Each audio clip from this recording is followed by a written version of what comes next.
Hello, Cameron.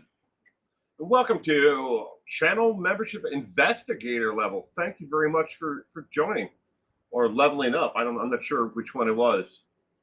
It doesn't tell me on my end. It just says you became a level investigator. Thank you. Hey y'all, hope everything is awesome with everyone. Doing great here. Hot as hell. 106 degrees right now, currently at 4 p.m. Inner Peas, welcome. Oh, it's going to be a loud sound here, ladies and gentlemen. Hold on. Loud sound in 3, 2, 1. Loud sound. Sorry. I always forget when I turn the stupid thing down when I'm opening up all the windows so I don't have to hear the stupid clicky sound every time. So, hey, Will, welcome, Sixth Sense Emilia, and Tamara, Cameron. Yeah, it is 106 degrees right now, huh? It's a cooling trend in my area. It was 113 yesterday. 106 today, going to be 109 tomorrow. I hope wherever you are in this world that you're able to stay cool.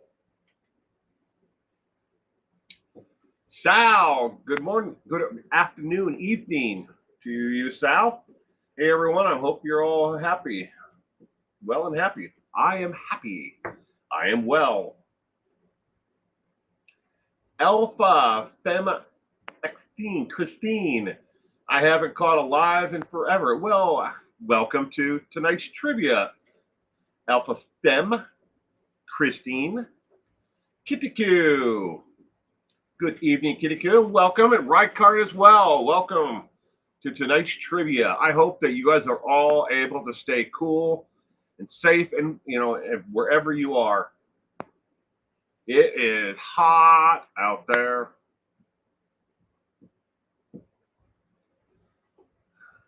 I know I'm boiling up. Came in an hour and a half ago and turned the AC on in here.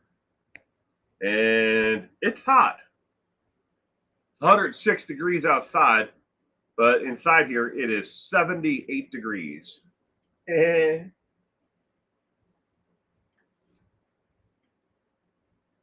Happy belated birthday to Rykard. Well, happy belated birthday, Rykard. You can barbecue outside without charcoal, right? Lori Sutton, good evening and welcome to tonight's trivia.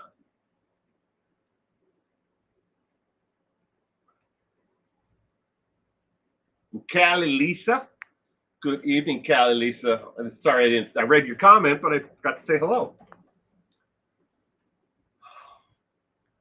Bamacat, good evening, Bamacat, and welcome to tonight's trivia.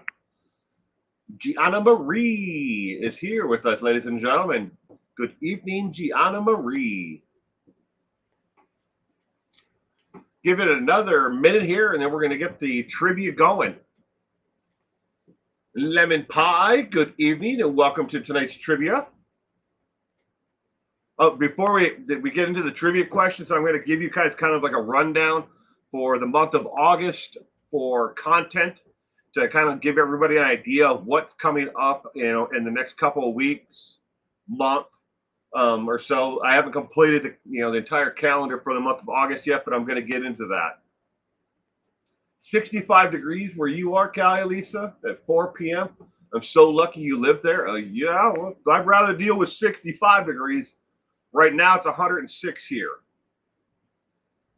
And that's a cooling trend because yesterday was 113 degrees here. Hot.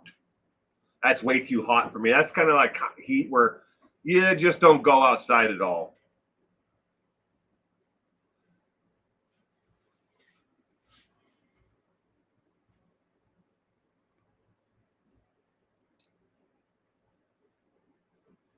All right.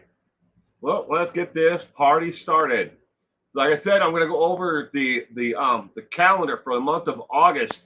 As again, if, in case you guys are new, anyone's new here and you're watching this and you just haven't commented, viewer discretion is strongly advised for anything, any and all content that is put on 411 Now on YouTube or other social media sites. I am no longer streaming to X, formerly known as Twitter. You should see that if you scroll all the way to the top, the very first comment as of the 14th of July.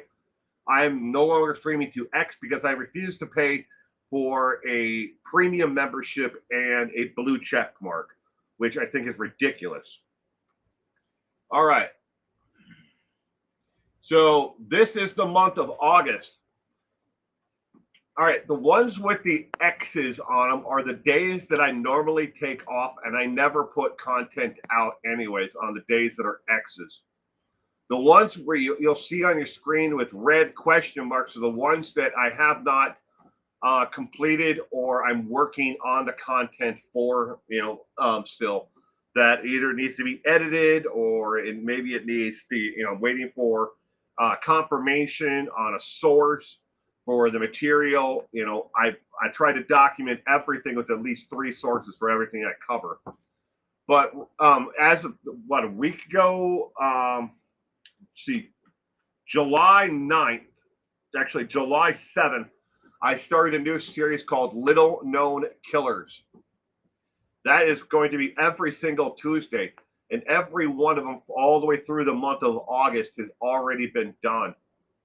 I'm still keeping the Dumb Criminal series, the shorts but they'll only be on Wednesdays. And then on Thursdays, a new series. These are full-length videos. These are not short videos on Thursdays. It's serial killer mistakes.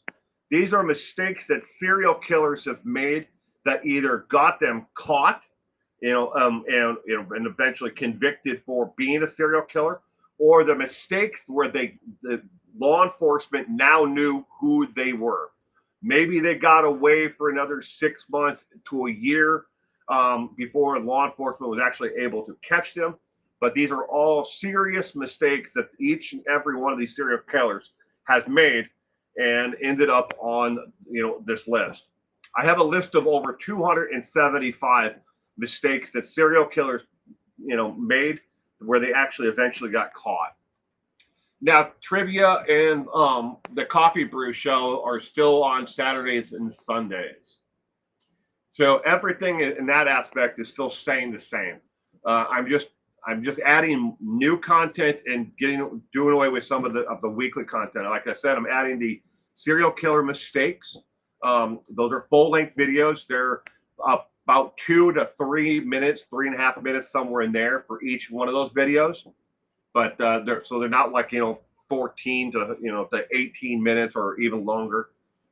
Keep them more on the shorter side, just covering the actual mistake and some of the background on each one of the killers. These are people who've committed mass murders, serial killers, and people who have killed more than one individual. Maybe they killed 36 and they were only convicted of one, got a life sentence or a death sentence in that aspect. But these are mistakes that each and every one of them made.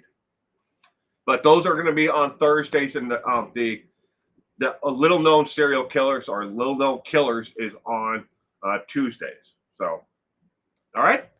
So I just wanted to cover that, give you guys an idea of what's coming up in August. Now, the 17th, 18th, 19th, and those 3 days in particular, most likely the Friday and the Monday, I will not have any content at all.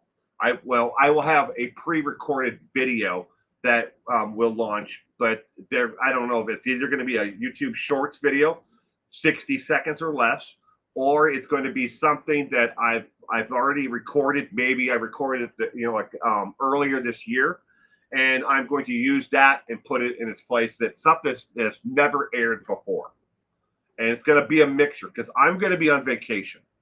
I take this vacation for these 4 days every year at the same exact time.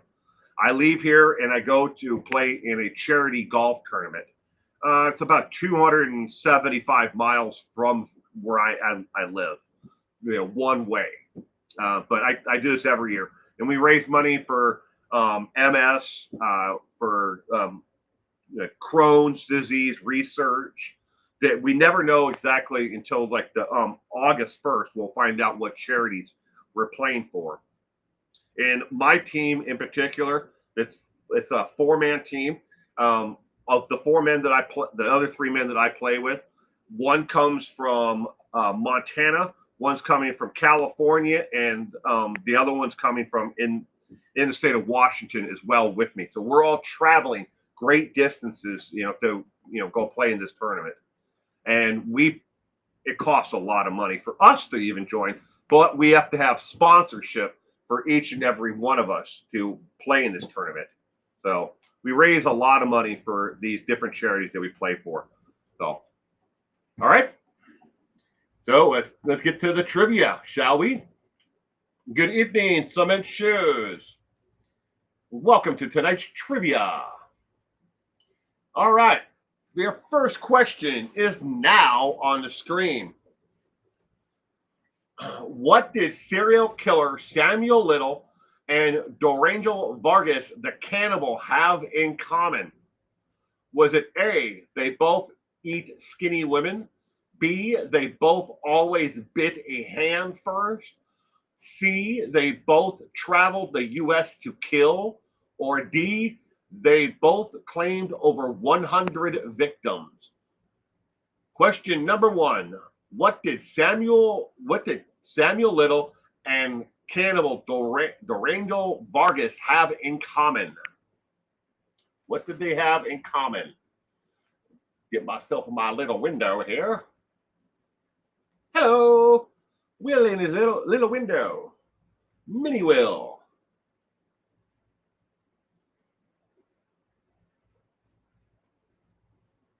Oh yeah, for a great cause. All right, while you guys work on this one, question number 1. I gotta get myself some Lipton iced tea.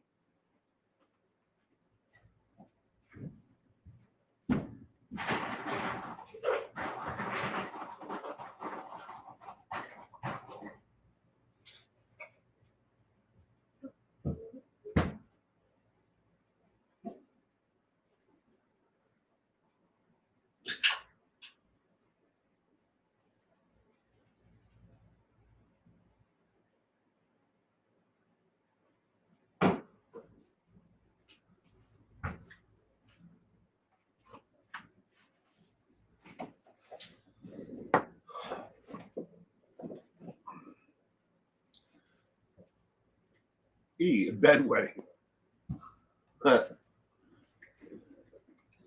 Tina, good evening, Tina. Welcome to tonight's trivia. Hope I didn't miss anybody else. Scroll it on up.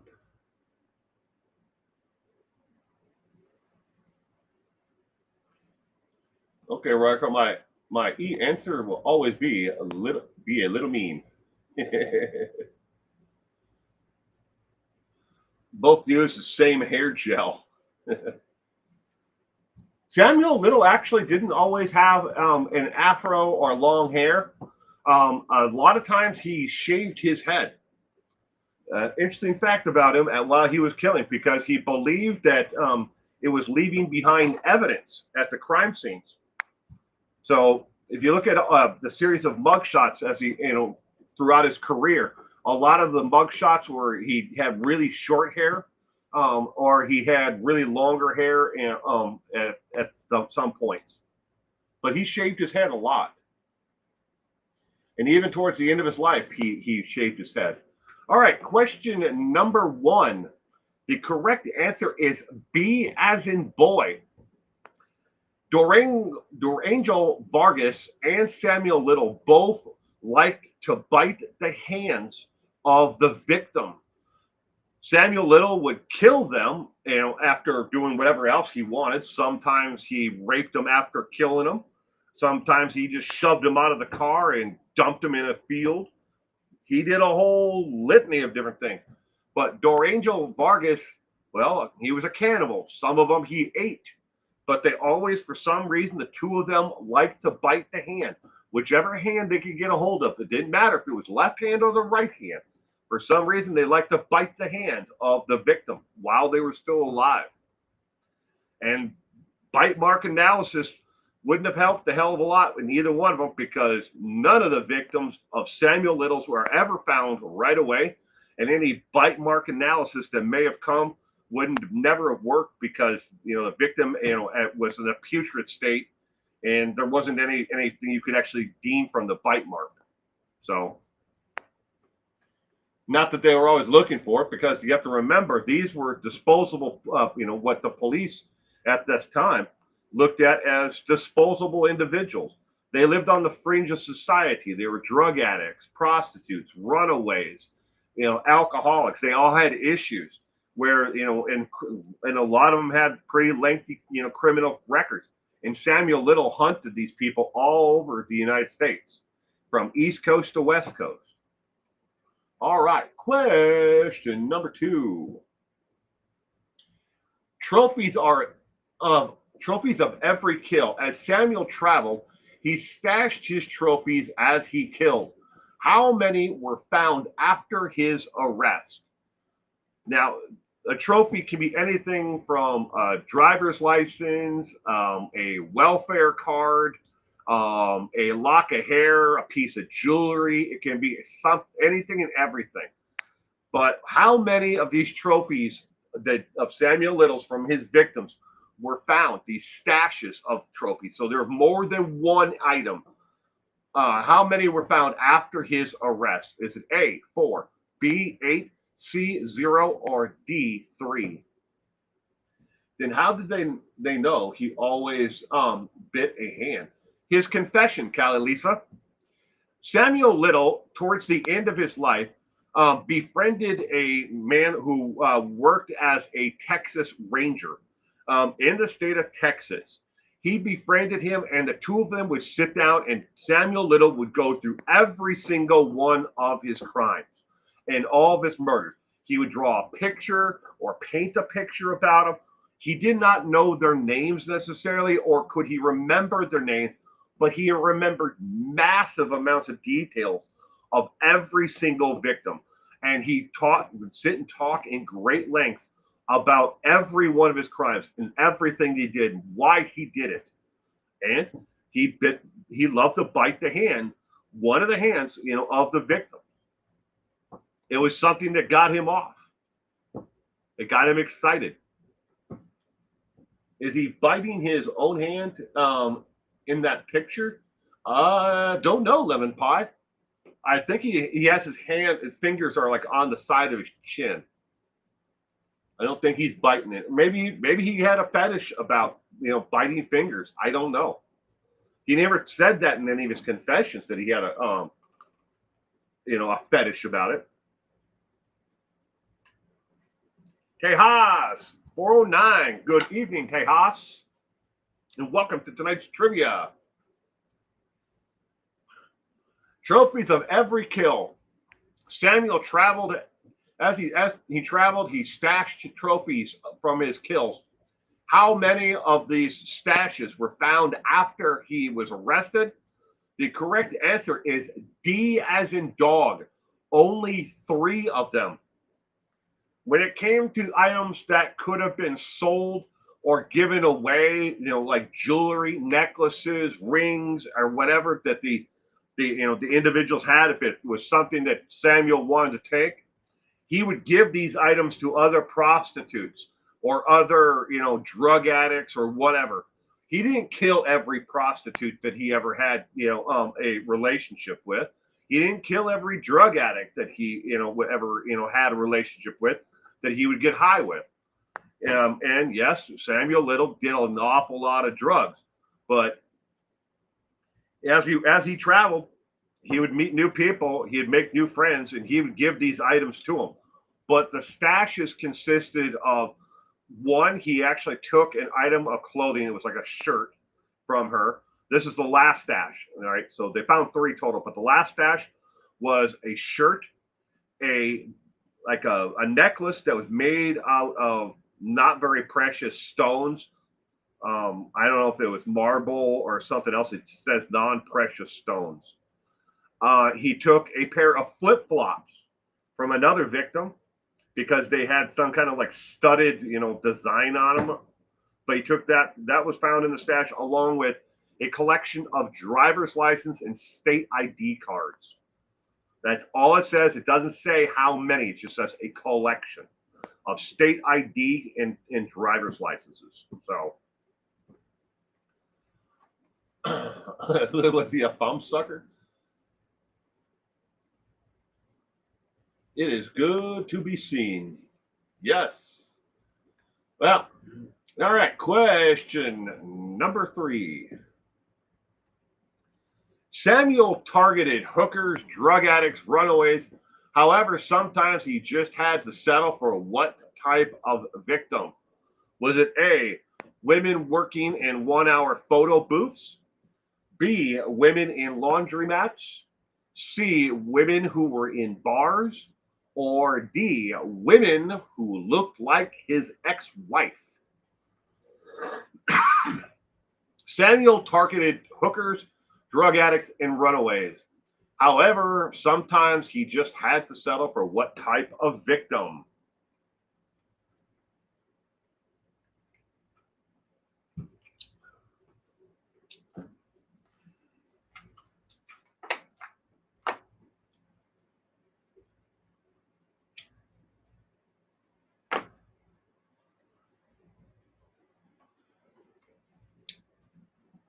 Calista, Lemon Pie, Reichart, Sal, and Gianna Maria are all going with C. Tina is going with B.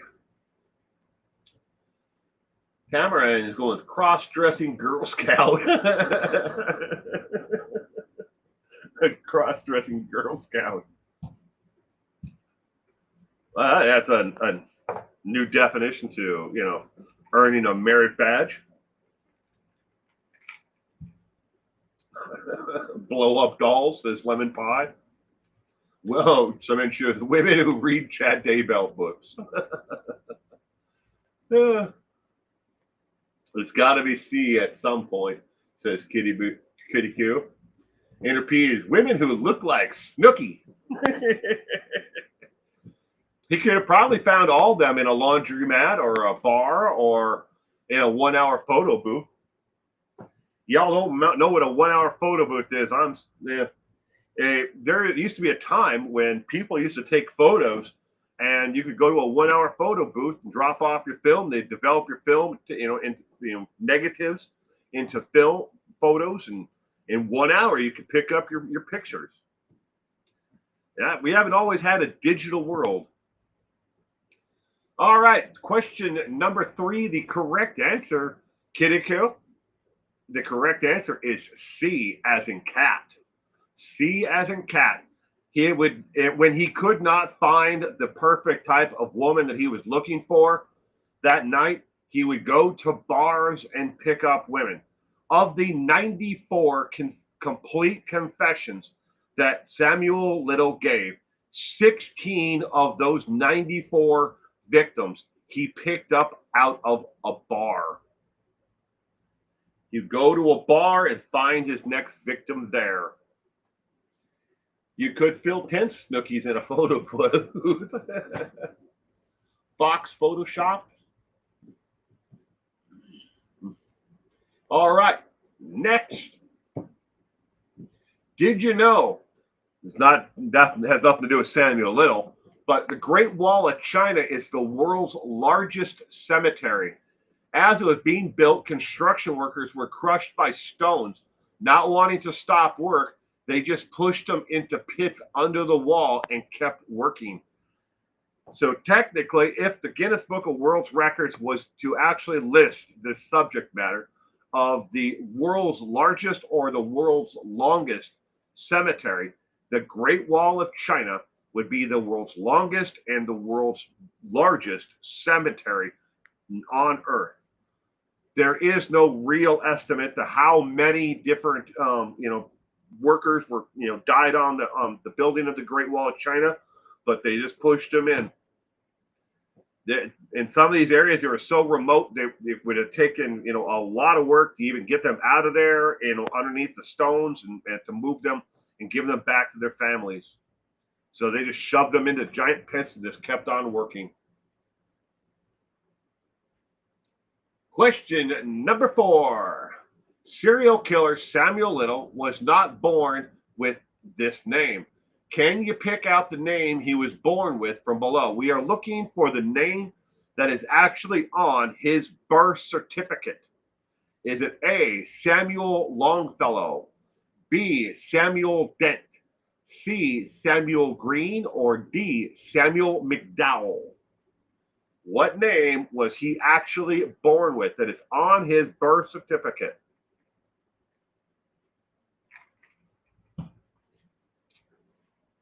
Is China.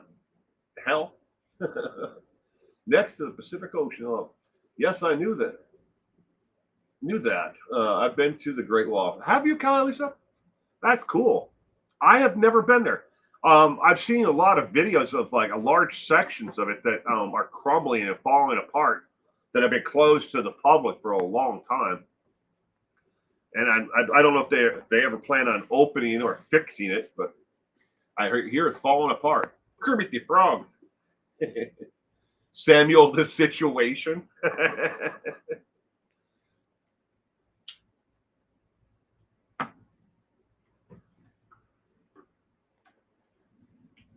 Sal and Tina are going with D. And Anna Marie is going with B.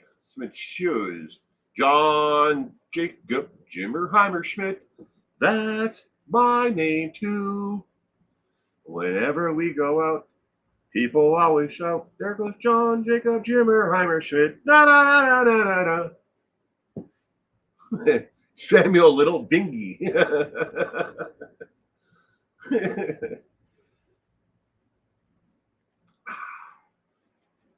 Samuel Little was not born with the name of Samuel Little. What was he born with? What is his name on his actual birth certificate?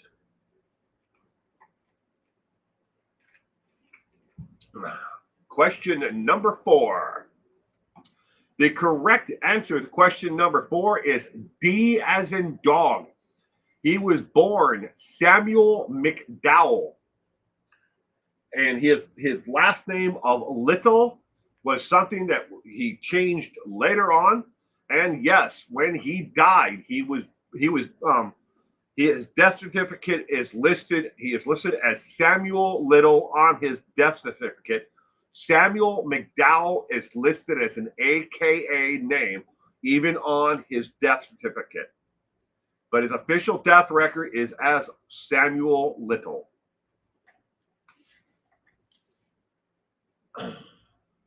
All right. Next is question number 5.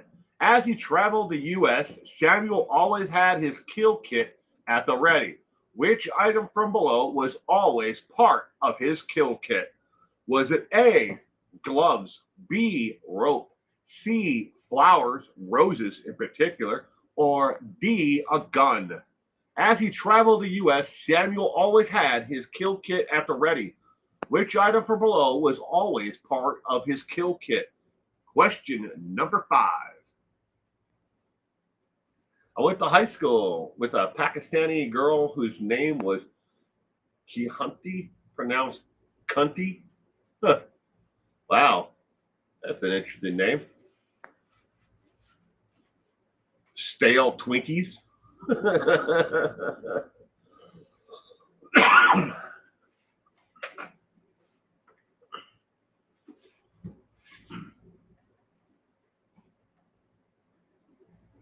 I once met a guy whose real name translated to, he was born in, I want to say Africa, but Zimbabwe or something like that. But his nickname actually translated to Boo Boo.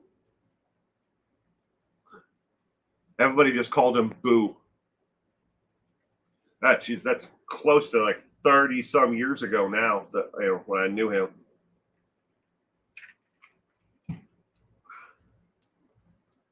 There are 3 guys that worked at that company with me: Ashraf, Mezid, and Boo. We're all 3, 4 of us. We're all from different parts of the world. She married a guy named Denny D. Ryder. So her name was Cunty D. Ryder. As he traveled the U.S., Samuel always had a kill kit at the ready. Which item from below was always part of his kill kit? The correct answer to question number 5 is A as in apple. Rope and flowers and gun were never part of his kill kit. He did occasionally have rope in the car. He loved to tie some of his victims up, but it was never part of his kill kit itself. His kill kit included the following items always: gloves, latex gloves, and then what they call driving gloves. I don't know if you guys know what those are, but they're leather gloves, kind of like the ones that O.J. Simpson, if the glove don't fit, you must acquit. Gloves like those. And he also had a ski mask, and and as part of it, he had like a little billy club that was a pipe that was filled with lead in it. These were the items that were part of his actual kill kit, along with tape. I would assume duct tape, but rope, flowers, and a gun were not always part or ever part really of his kill kit. He did have a gun that he used a lot to dispatch his actual victims. He would just shoot them in the head and then shove them out of the car. But it wasn't always necessarily part of the kill kit that he traveled the U.S. with. All right, next. Just like his birth name, there's a lot of confusion on the internet regarding the real birth date of Samuel Little. When is his real birth date? Is it A, July 23rd, 1940, B, August 10th, 1938, C, April 1st, 1941, or D, June 7th, 1940? Question number 6.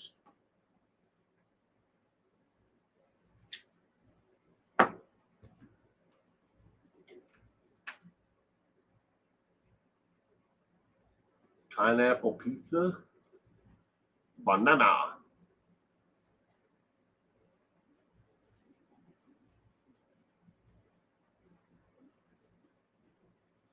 Lisa is going with A. Lemon pie is going with A. Question number 6. Sal going with D. Kittico is going with D as well.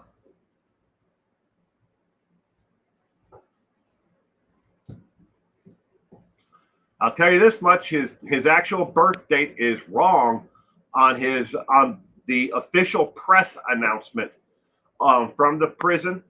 On the day that Samuel Little died, they listed on the actual press release. They listed the wrong date of birth for Samuel Little on the actual announcement. On the death certificate, his birth date is correct. But in the actual statement from the prison when he died, they listed his birthday as the wrong one.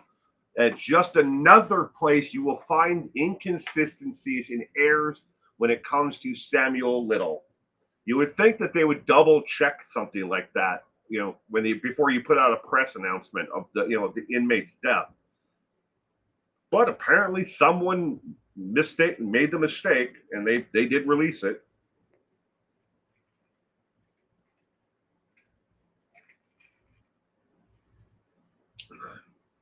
He claimed every day was his birthday to get free cake from restaurants. Are there places that even do that anymore? There used to be a lot. Like on your birthday, you could go to like Denny's and other places and get like a birthday meal. I think you had to purchase like another meal, or maybe that was just later on that they made you purchase one meal in order to get another one for free.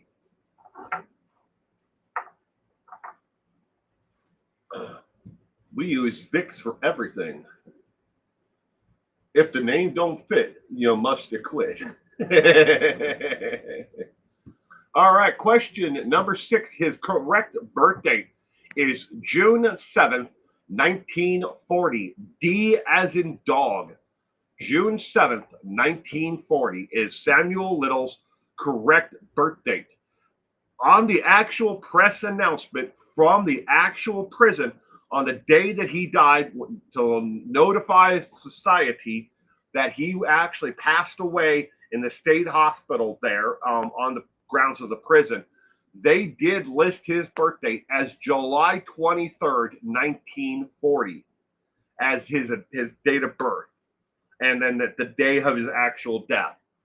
But they made that mistake. They listed it as July 23rd, but that's not the only one. There have been other announcements about his release and capture on other crimes in the past, because Samuel Little bounced in and out of the prison system pretty much his adult life, and so there have been multiple errors, and and I can understand how when it comes to people when they're doing research on Samuel Little, or you look back through the archives of his different cases, there are a lot of errors in there about his height, his eye color, his ethnicity. He was African American. Both of his parents were African American, but there is even reports out there on the internet from former police departments who arrested him for other crimes that listed his ethnicity as African American mixed, and that his father was of Indian descent. Where they came up with that, nobody knows. I think that the officer, just like maybe he was just grasping at straws, maybe Samuel Little told him that. And that's what he wrote down, that he was of mixed descent. But both of his biological parents were both African American. No Indian ancestry anywhere in the family at all. But his birth date was June 7th, 1940. Next, did you know Samuel Little once dreamed of becoming an R&B singer? He confessed this as part of his confession to Texas Ranger, who he befriended. Turns out he was actually not that bad of a singer and could actually hold a tune. In his younger years, back when he was in his 20s, he was actually a pretty decent singer, and he did sing with a couple of other local artists in and around the areas where he lived. Could he have been a professional R&B singer? I don't know that, but there are no recordings that I was ever able to find that prove if he was. Now later on, when he was speaking with the Texas Rangers, the Texas Ranger, not Rangers, Ranger, because that's the actual law enforcement agency out of the state of Texas, Texas Rangers, just like Chuck Norris in the fictional, was a Texas Ranger, in his TV show. But he was this actual real Texas Ranger. He told him about it, and about it being a singer, and he's always loved to sing gospel music, and he always loved to sing R&B, songs. But he always dreamed about it. He said that's what he wanted to do, but he could never find a way to actually make that dream come true. All right, next one. Question number 7. There is evidence, mainly forensic, and his confessions and paintings of way more victims than can be confirmed.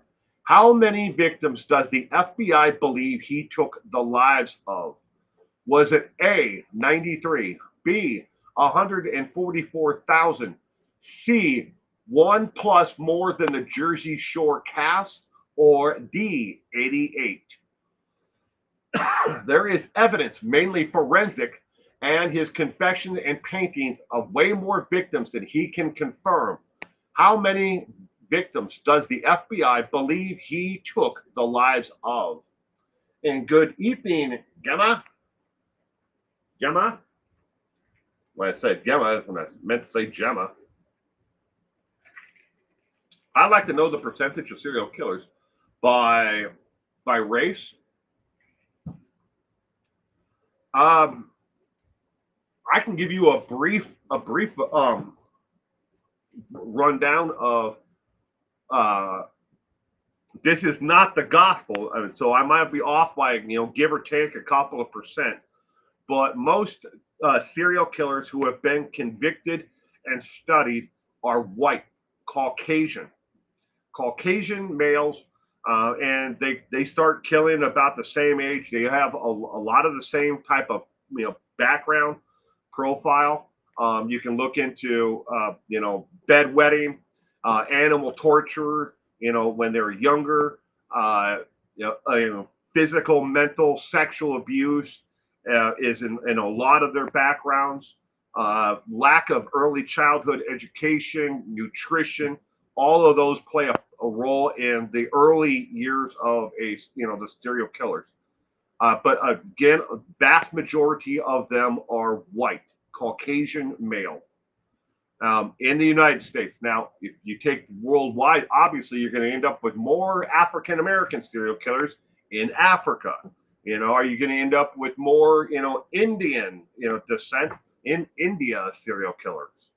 But the United States, we are number one in something, and that's breeding serial killers. 11.5, 100% are a human race. Dad, I guess that's all depends on who you talk to, right? 11.5. Some people believe that some of these serial killers are true monsters, demons from hell, and they're not, of the same, human race. They're just demons.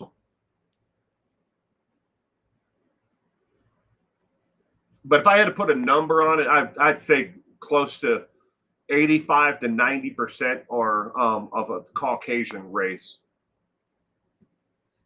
African Americans, maybe 5 to 8%, somewhere in there. Native Americans, Asian, and other, Hispanic or Latin American. You can add in, 1 or 2% of them all, in those other races. But I would say a good 80% plus are Caucasian. They're people. I've been called a demon multiple times. You're not a demon. And whoever says anything like that to you, Gemma, is a complete loser. They obviously don't know you. All right. How many people does the FBI believe he took the lives of? Question number 7. The correct answer is 93. In the FBI's data system, they have him down as putting, have taken the lives of 93. Now, when it comes to his actual confessions, and you can find the DVD or some of the videos on YouTube of Samuel Little, during his confessions with the Texas Ranger. And of all the confessions, Samuel Little gave a complete confession to 97 complete murder victims. There is an additional 5 more that that he got to towards the end of his life that he started to talk about. If so, that would put him well over 100 total victims. Now, have they found all of these people? No. You have to understand he'd been killing for an awfully long time. He traveled the United States. A lot of the topography and places that he killed and dumped victims, some of them were never even ruled to be a murder victim. They didn't find them until their skeletal remains were found, later on. And he didn't do anything to really hide them. He just dumped them in rural areas, or in places that nobody would even look for them, like in down a well or underneath a basement of rubble in a derelict building that would stand for the next 30 years before somebody would ever go in it again. But he dumped these victims everywhere and anywhere. So a lot of them weren't even initially listed as homicide cases. So that they're still working, trying to piece together all of the victims. Like, okay, we have a body, we have a victim here. This was a murder. This was one of Samuel Little's murders. But he drew pictures of all 97 and told stories about them all. How he got them, where he got them, how he killed them, every single one of them. So as far as the Texas Ranger is, him himself, I can't remember what his name is though. Doesn't matter. It's not important to the story. But going by his own acknowledgement, he believes that Samuel Little killed 105. That's his belief.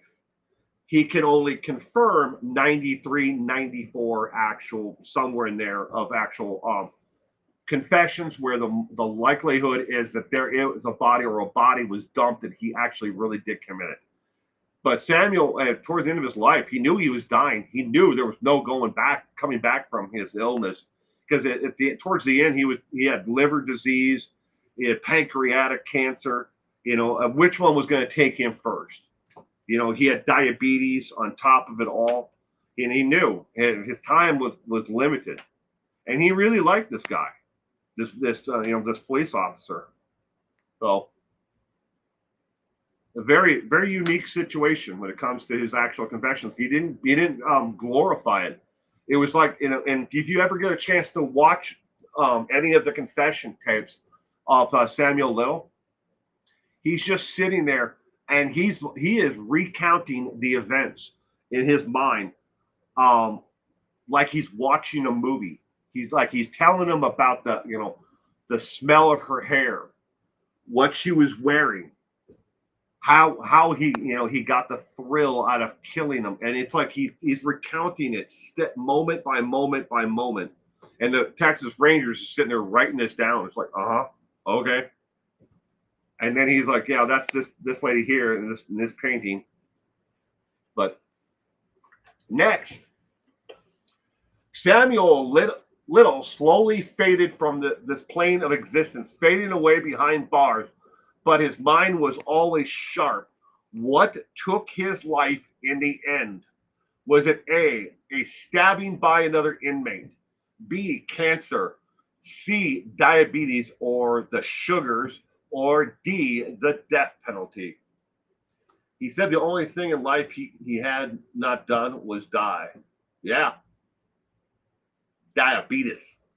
As Wilfred A. Grimling used to say, diabetes. My grandmother used to call diabetes the sugars. That's why I put that in there, the sugars. She goes, oh, bless your heart, you have the sugars.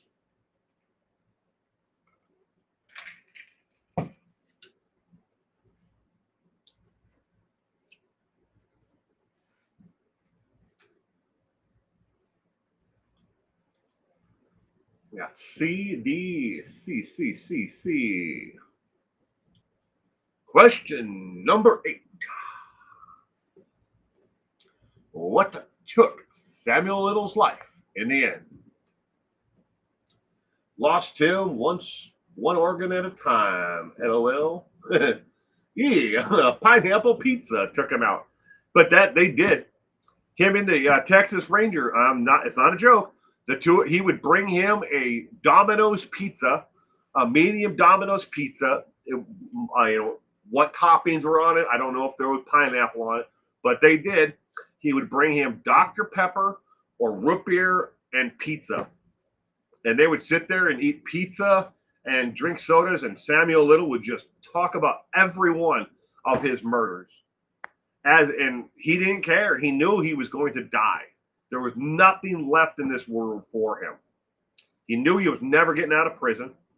He was going to die in prison, and his health was deteriorating, but his mind was sharp. Will, I did a video earlier called Autism, the Alone Time. Yes, Gemma, I think you will interest you. I watched it earlier. Meth-fueled mountain lion driving a Yugo. Inner peace for the win. Kitty Q. That's a pretty good one, too. All right. What took his life in the end? Diabetes or the sugars, or as Wilfred A. Grimley would say, diabetes. Took his life in the end. He died. On his actual death certificate, it lists the complications of diabetes or diabetes. All right, next. Question number 9. Even though the FBI has been able to confirm over 97 victims, the FBI still as of 2020 enlists Samuel Little in their database as only killing how many? 88, A, B, 60, C, 72, or D, 97. If you've been listening all along up until this point, you should know the answer to this one. I'm sorry that the question went down there. That I think I know what causes that, but sorry about it. Anyways, if the formatting is wrong, that it's down there. But how many as of 2020? Now we are in the year 2024 right now, in case you don't know what year it is. How many in 2020 did they have listed in the database of him killing? How many?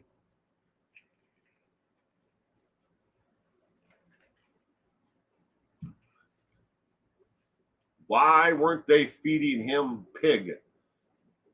Why were they feeding that pig a delicious pizza? Oh, it was a way for him to talk. If the Texas Ranger wasn't going to bring him pizza and soda, Samuel there's nothing in him at all that made him want to sit down and talk and give a confession. What's in it for him? Think of it that way. And that happens a lot. I mean, look at Christopher Watts. When the FBI went back to talk to him, what did he talk about? He said he loved the macaroni and cheese that he was getting in the dining hall. Nobody loves that food. That food sucks. So what did they do? They brought him a sandwich from outside, of the penitentiary system. That was what Christopher Watts got. But he talked to the FBI, sat down, was relaxed, and just let the information go. Samuel Little, hey, let's sit down with like two old friends, and talk about all the crimes that he committed. So they brought him pizza. That's what he wanted. Jude, good evening, Jude, and welcome to tonight's trivia. All right, question number 9. The correct answer is A as in apple. 88 is what they had listed in the database system for his murders in 2020. Now in 2024, they have it listed as 94. 97, they're still trying to confirm between 94 and 105. And it's going to be a lifetime work for the FBI, Department of Justice, and they're working together along with law enforcement agencies across the United States to confirm each and every one of the victims. Of all the paintings that he did, drawings and sketches of all the victims, they have names to them all, or they have, this one, he killed in Oklahoma. So now they got to try to match up that picture with a known victim that disappeared or was murdered in the state of Oklahoma between this year and this year. Because Samuel Little didn't exactly give them, I killed him January 14th, and I dumped her outside of, Oklahoma City, Oklahoma. Well, that would narrow it down a hell of a lot. You don't have to go through maybe a couple thousand missing people, before or after, to kind of narrow it down. He just remembered traveling the United States, being in one area, killing and dumping the victim here, and what she was wearing, or how he did it, and how he got her in the car, how he found her. Maybe somebody else referred him to her. It's going to be a lifetime to go through and confirm each and every one of his kills. Question number 10. Samuel Little had a long career of killing women, almost double the average of most serial killers. How many years was he killing? Was it A, 144,000 years, B, 35 years, C, 21 years, or D, 15 years? Samuel Little had a long career of killing women, almost double the average of most serial killers. How many years was Samuel Little killing? Question number 10 of 20.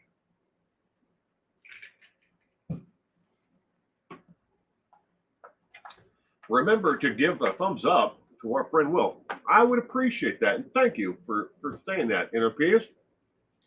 John Gacy would demand KFC Chat with the FBI profilers.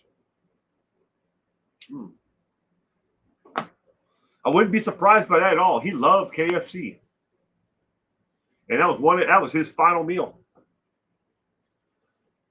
Rackard, hey, of course, pizza slice. From the womb, a bottle of milk.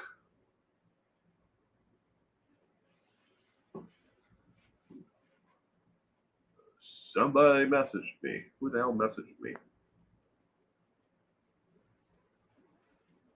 Sorry.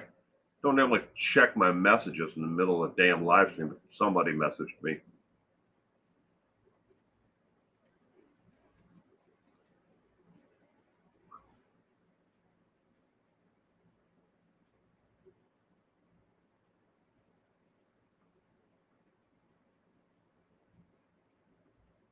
Mm.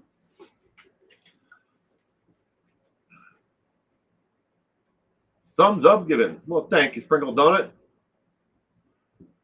Gemma, I liked and shared. Thank you, Gemma. Tina is going with C, so is Sprinkle Donuts. Kitty Q and Gemma are going with B.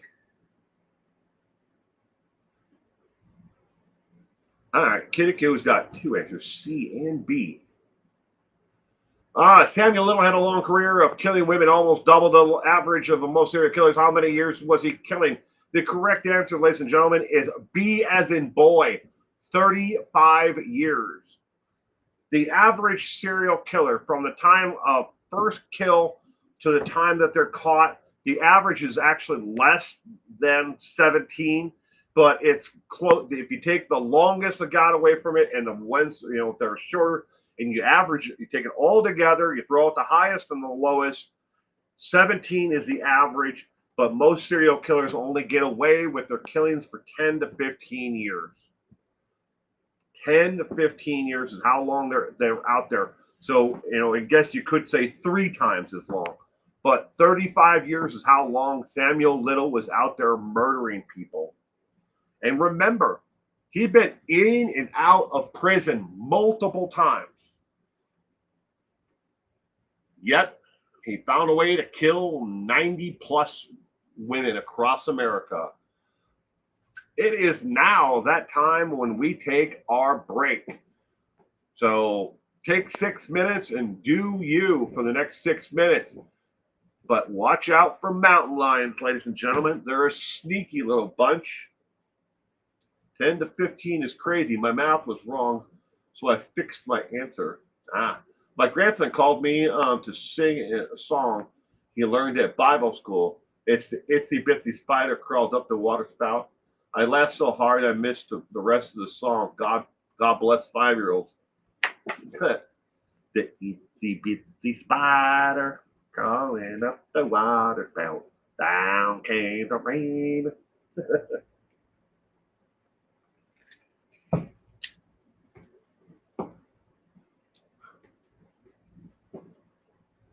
That's cool though.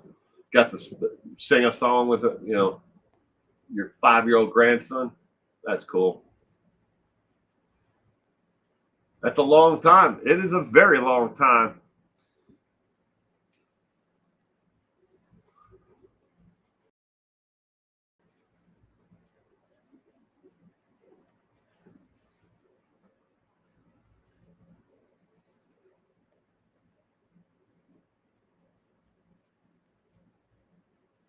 Back in hand.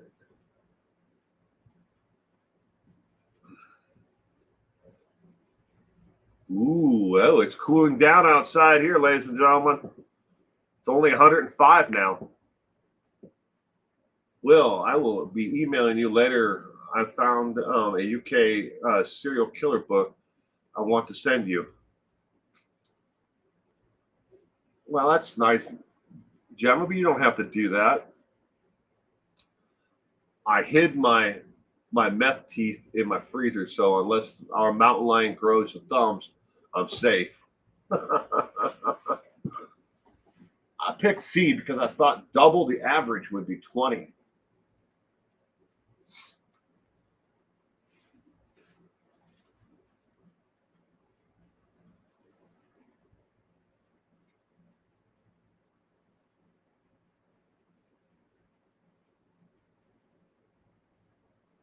He got away with it for an awfully long time, a lot longer than he should have. And the worst part about Samuel Little is, being in and out of prison every time. He refused to do parole. And he would just tell him, if you're going to give me 10 years or 5 years or 4 years or whatever, I'll do the entire thing. I want no parole. Because that way, there was no one that could keep an eye out on him after he got out of prison. He would do 100% of the time. Nope, I don't want any early release. I don't want parole. I'll serve my time and then I'm gone. That way he could leave, and he was free to leave the state and go anywhere he wanted. And that's how he kept on traveling and kept on killing. He'd get caught for other things, for burglary, for possession of stolen property, other petty crimes compared to murder. But he'd go to prison for it. And he would just be like, all right, I'm out of here. Bye. And he'd just go on doing whatever he wanted. But nobody was watching him. That's how he got away with it for so long. It's been really hot here in the UK. It's been over 30 degrees Celsius. It's driving my autism crazy. I'm sorry. My mountain lion is eating KFC. He is happy. Never ever feed your mastiff steamed shrimp. Lord, the paint is peeling off the walls. My sister got a new dog. She's got a bull mastiff, and she has a Saint Bernard, and then she just got a new dog. I can't remember what giant dog breed this one is, but it's just a puppy right now. My sister's really into like massive dogs. She loves them. The bigger the dog, the better. They're like, yeah, if you have little children, they can ride them around like a goddamn horse. But my sister also has a horse.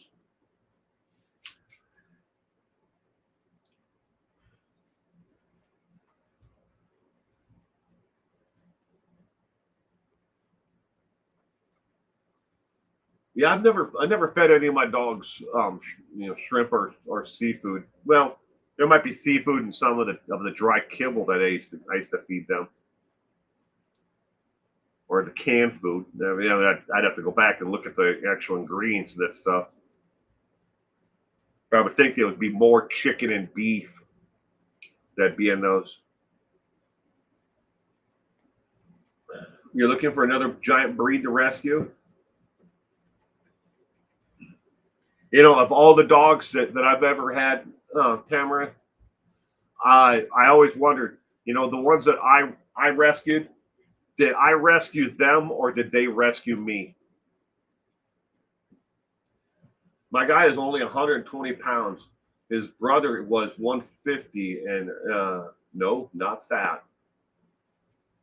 This big ones, huh?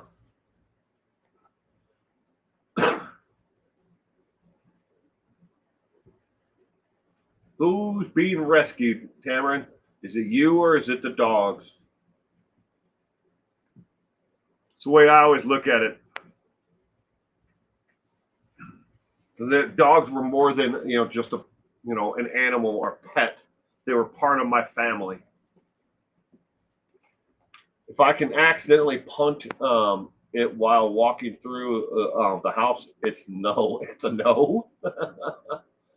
Her vet recommends shrimp every so often for the glucosamine for her hip. Oh, I had a German Shepherd that had a hip dysplasia. But we used to take him to the vet, and they actually gave him a shot in the hip for the help with the dysplasia. I think rescue dogs know they are special and eager to please you. Now, all right, ladies and gentlemen, we are back from our break. Question number 11 is now on the screen. Traveling door-to-door serial killer is a fitting title for what he really was. How many states has the Department of Justice, the DOJ, and the FBI and VICAP, which is the system for criminals, the database, been able to prove that Samuel Little killed in? How many did the DOJ, FBI, and VICAP have they been able to prove that Samuel Little actually committed murder in? Is it A, 32 states, B, 10 states, C, 19, or D, 25? And again, I think I know why it's moving the actual question down over that line. And I'm gonna fix that, but I think I know what's causing it. If you noticed, you have to look really closely, left to right, top to bottom. You'll see a white edge along the bottom, the left side, and the top, but completely black all the way to the right. I think the entire thing is shifted down this way, and that's why it's moving the wording down. But I know how to fix that. Now, because it's not that way on my side. It's just how it's showing up on your side. That the word killed in is over the line. Traveling door-to-door serial killer is a fitting title for what he really was. How many states did the Department of Justice, FBI, and VICAP have they been able to prove that Samuel Little killed in? Question number 11. Therefore, a pill is like playing Call of Duty with your toes.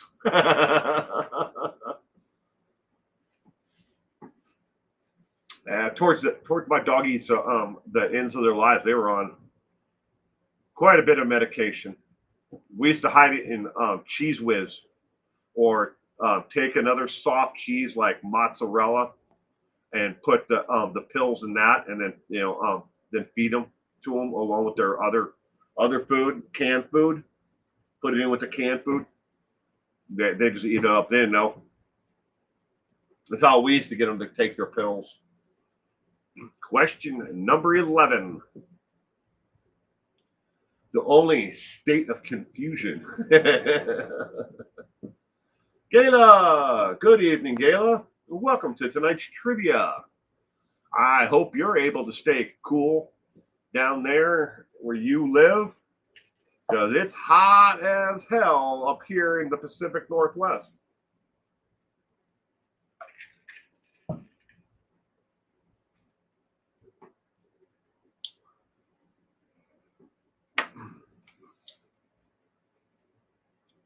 All right, question number 11. The correct answer is C as in cat. 19 states, ladies and gentlemen.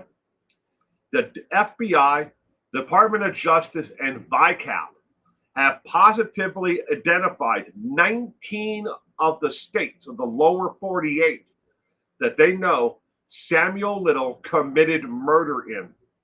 That is beyond the documented proof. They have his DNA. They have evidence beyond that. They have a body, something on top, or all three of those or more, that proves that he killed in 19 different states of the lower 48. He never got to Hawaii or to Alaska, but the lower 48 states. He was a busy man. Yes, he was. And he was having fun while he did it, unfortunately. Did you know 880,190 missing persons cases in the U.S. between the years 1999 and 2001? The FBI believes that about 11 to 13% of all those cases include foul play. No bodies, hard to prove what really happened to them, but the 880,190 represents only a fraction of all of the missing.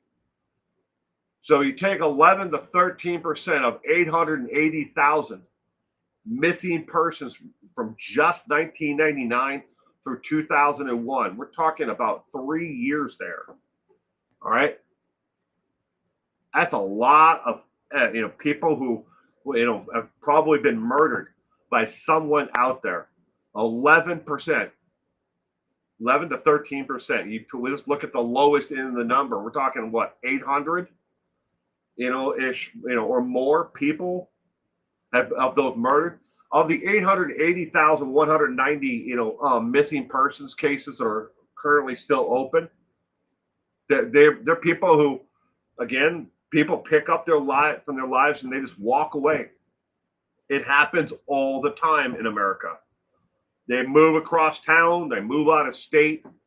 They don't tell anybody that they're leaving. Maybe they just decide to run away with their a new man, and live a completely different life. There's different reasons why people do it all the time. But every year, it's about 1 million people in the United States are reported missing every single year. Most are found within a short period of time, or they can be found. Some people move away because they're in such debt they can't ever get above it. Oh my God, I can't pay the mortgage anymore, or all these car notes, and the stress is killing them. So they say, screw this. And they just leave and go, next state over, or all the way across the United States, or hell, go to another country and just pick up and start over. Happens a lot, but it's still over 800 people if you take the low end of that. 900 people. All right, next. Question number 12. Before becoming a serial killer, Samuel Little had a very promising career and was very well respected within that world. What did he do? Was he A, a janitor, B, a skyscraper window washer, C, a chef, or D, a boxer? Good evening, Mel. Welcome to tonight's trivia, Mel. I hope you are staying cool wherever you are. I go missing all the time. LOL. Yeah, Ryan Carson in one state today, and tomorrow he's 1,000 miles away. I don't know how far you can actually drive a truck per day, or is it based on like the time? I think it's the time, right? You're only allowed to drive on the road so many times, and you have to take hours off. I think that's how it is. Tell me if I'm wrong. Or do they actually say, no, you can't drive any more than 600 miles in a day? I don't know that. Photomat operator. Taught proctology at the University of California.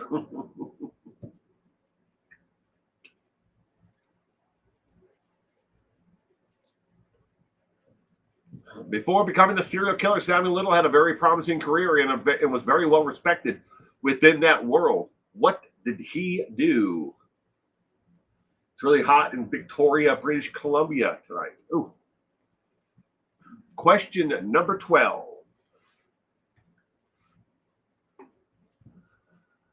All right. The answer to question number 12 is D, as in dog. He was a boxer. In case you're wondering, as an amateur, Samuel Little's record as an amateur was 16 wins, 2 losses, and 2 draws. As an amateur. As a professional boxer, he was 7-4-1. 7 wins, 4 losses, and 1 no decision or draw. As a professional. He was a boxer. He was really good at his hands, and unfortunately, later on, we would know what he would do with his hands later on in life. Question number 13. He was a lion tamer. Question number 13. Until Samuel Little confessed to all the murders, the state and federal police had no idea who had even killed even 30% of his victims. What linked him to all those cold cases? Was it A, his own confessions, B, DNA, C, eyewitnesses, or D, a diary of the killings?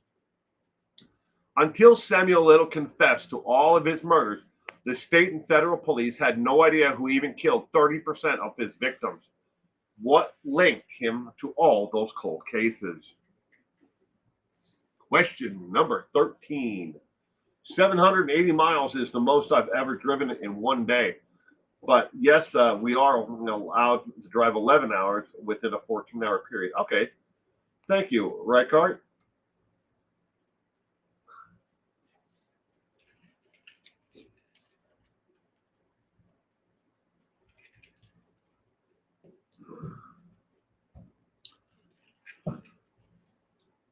I should ask my wife's. He would be what,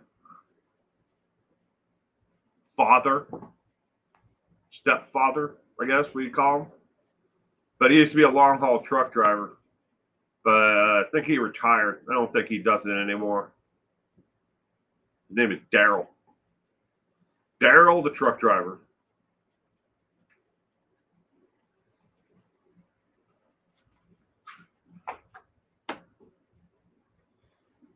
And after a 14-hour clock expires, we have to rest for 10 hours. Oh.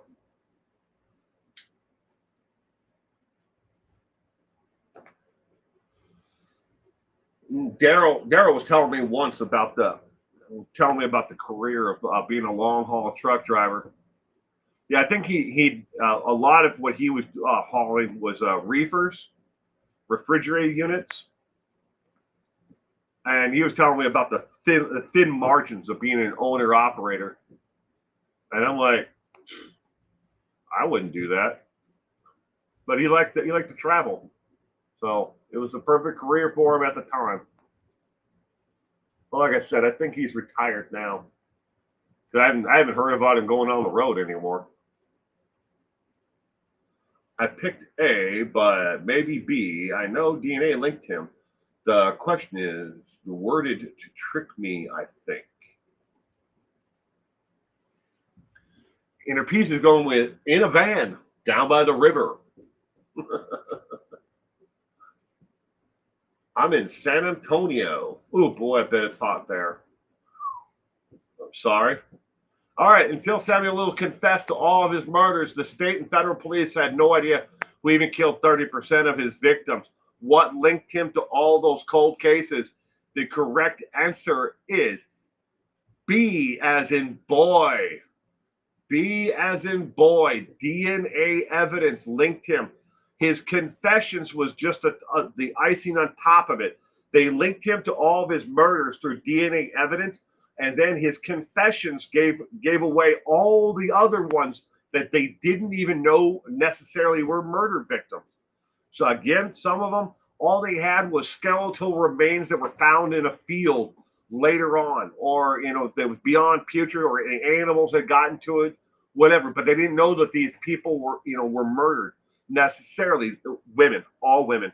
But they found them later on. They said, well, they were a known drug addict. They probably overdosed, or they were a prostitute. Maybe they died of something else, and their pimp probably dumped them in a field, or whatever it might have been. But a lot of them, they had no idea they were even murder victims, and that's what's taking forever to finalize each and every one of what the Texas Ranger again believes is over 105, and what the FBI says what they believe his actual kill count is. And then again, it's going to take a lifetime to try to go through missing persons reports, and trying to match up the paintings and the drawings and the sketches of each and every one of them to an actual victim. And it's seriously, they have actually estimated, when I say a lifetime, they figure it's going to take 20 or 30 years from now before they'll ever be able to go through and say, okay, definitively, this is the person we have who Samuel says he killed. This person was cremated. We don't have the bones or anything to go back and see if there was any signs of an actual murder here. Or, well, this is who we think his victim was. It's one of these five. Again, it's going to take a lifetime to go back through and find each and every one of them to definitively say, okay, that case is closed. That person was killed by Samuel Little. Like the FBI told Sherry Papin, the DNA doesn't lie. No, it doesn't.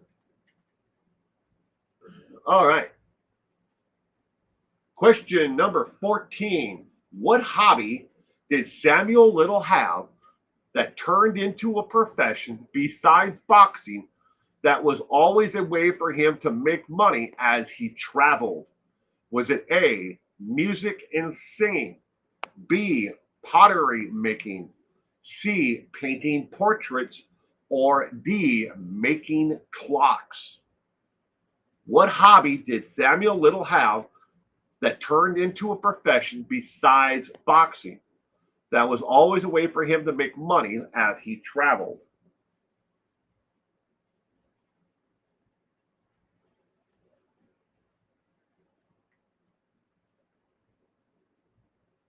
Kitty Goose go with A. Question number 14 of 20. Hot.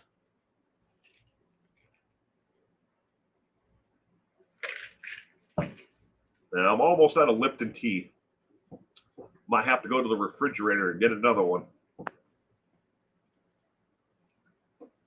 And yes, it's all of probably about 10 feet to the refrigerator, but it's so far away.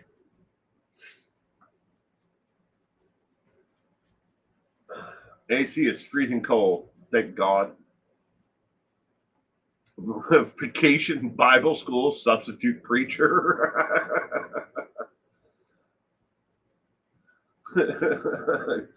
Galen's going with A. I'm copying Kitty Q. Question number 14. Samuel L. Jackson.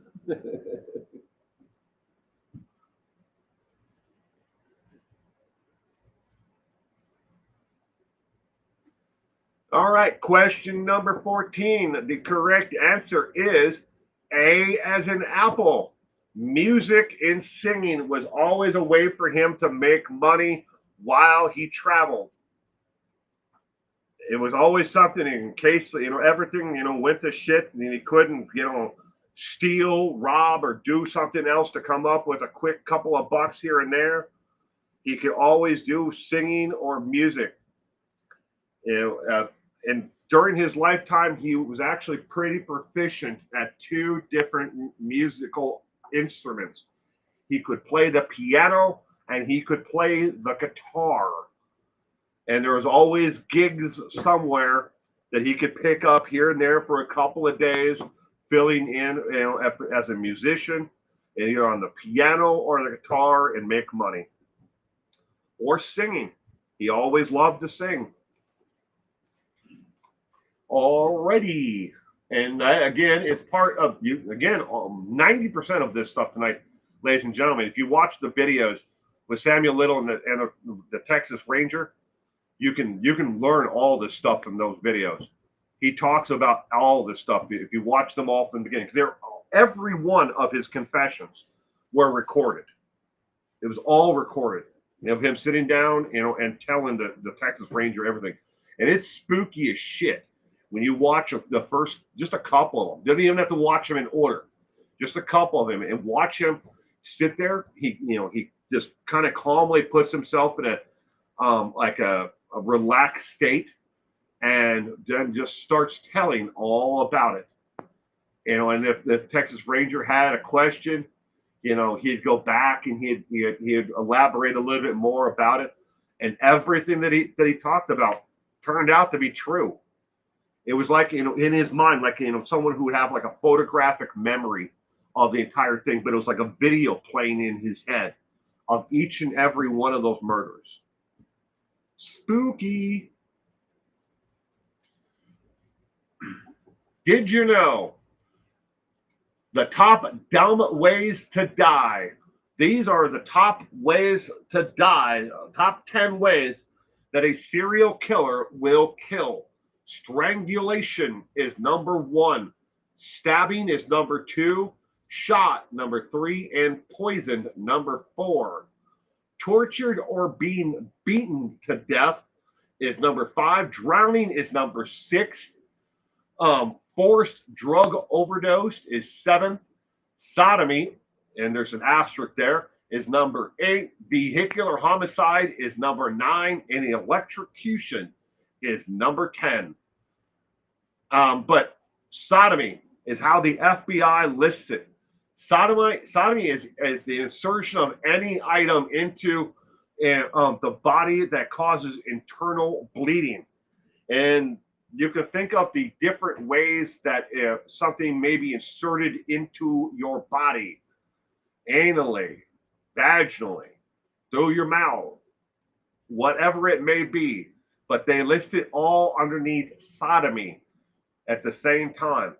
That is the number 8 way a serial killer. Strangulation, stabbing, shot, and poison are the top 4 ways that serial killers dispatch their victims. It's personal to them. They're not just trying to rack up 100 bodies like Samuel Little. Samuel Little had his method and his way, and so did John Wayne Gacy and Ted Bundy, and they all have their own ways. Maybe their ways are similar with others, but these are the top 10 ways in order. 1 being the most likely way that they will dispatch a victim, and number 10 being the least. I rode a Greyhound from California to Wyoming in 1969, and Traveler had a guitar and would play it for us. That's cool as heck. I took a Greyhound from Washington State to Wisconsin, and I met some seriously messed up individuals on that damn Greyhound, and I swore up and down I'd never do it again. Some of the Greyhound stations that they would stop in were just sketchy as hell. All right, question number 15. Traveling across the nation to kill, where was the last known location of his very last kill? Was it A, in Texas, B, Oklahoma, C, Oregon, or D, California? Question number 15 of 20.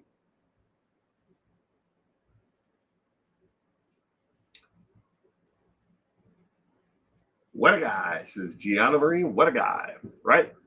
Remember, lube is your friend. Is a smart way to die. Many dumb ways to die. If you haven't seen that YouTube video, look that up on YouTube. Dumb Ways to Die. It's a cartoon. It was made for the I think for like the an educational program on how to stay away from the train tracks for like the rail authority in England. But it goes through all the dumb ways to die.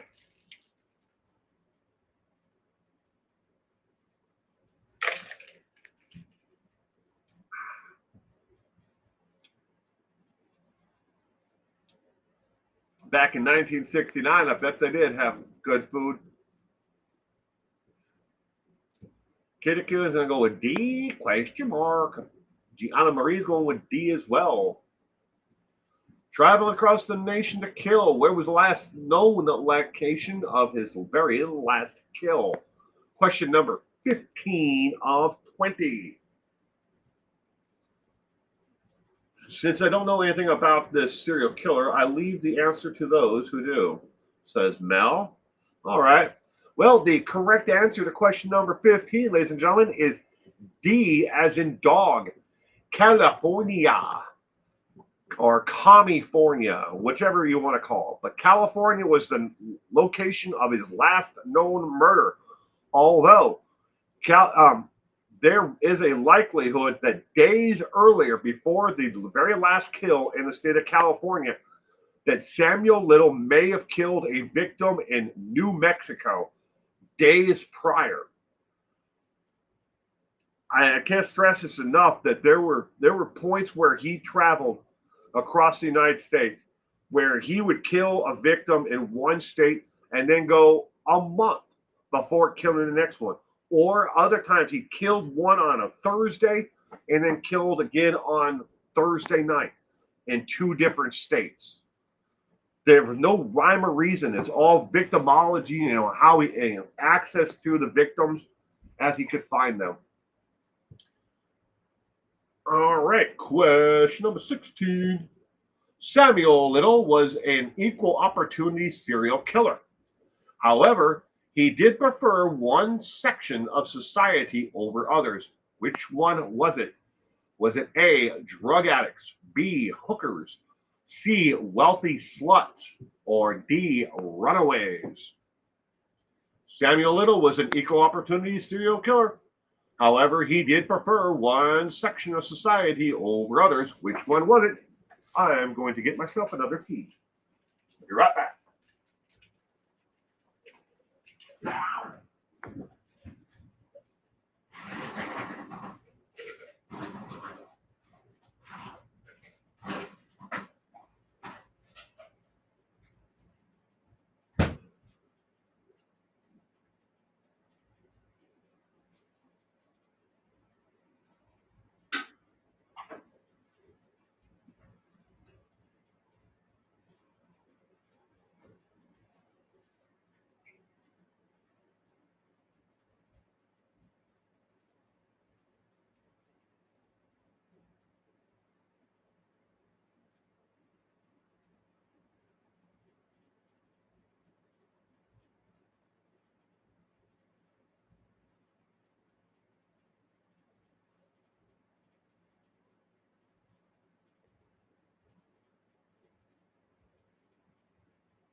I have procured myself more Lipton iced tea.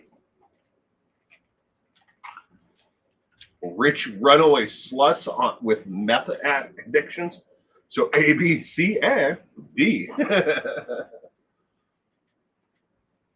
Anything with hands, says Inner Peace.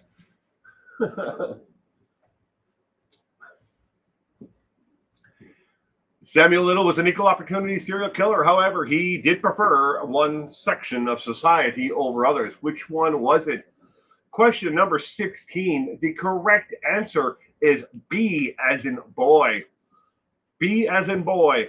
Prostitutes in general. He preferred prostitutes because they were always looking to make some money.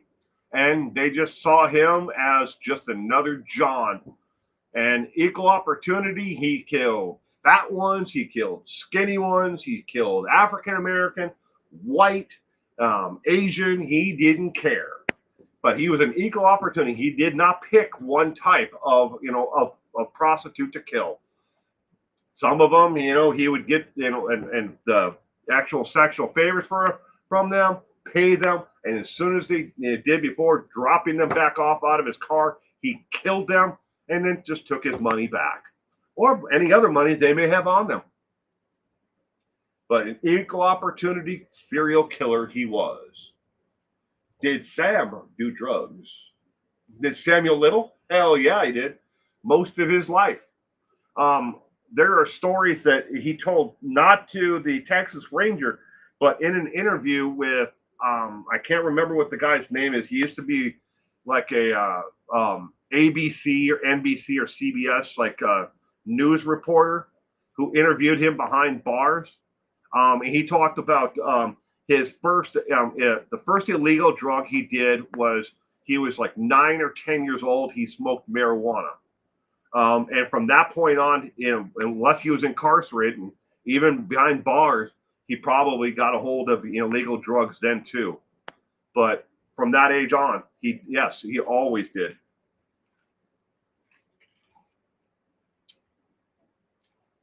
No state backing, please. Okay. Question number 7. Oh, first off, did you know between 1951 and 1954 in the U.S. was the first time in history of the FBI and DOJ working together, researching to hunt for a serial killer, only to find out it wasn't just one, but two, with the exact same MO and same twisted desires to torture. Harvey Glattman and Charles Starkweather. The DOJ disbanded the active research team from 1955 to 1978.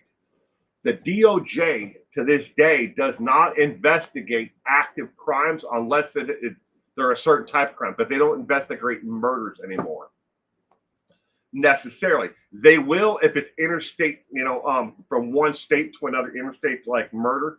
You picked up a victim in New Jersey and you killed them in New York. The DOJ will take part of that, in investigation. But for the most part, they do not do murder cases any longer. Question number 17. Samuel Little, American serial killer, when asked by the Texas Ranger if he ever had a favorite victim, what was Samuel Little's answer? And good evening, Lieutenant RN. Been a channel member for 32 months. Thank you very much, sweetheart. I really appreciate that. But when asked by Texas Rangers if you ever had a favorite victim, what was his answer? Was it A, yes, her name was Yolanda. B, her name was Marcia Brady. C, no, they all died the same. Or D, no, he enjoyed them all the same. What was his answer to the Texas Ranger when asked, did you ever have a favorite victim?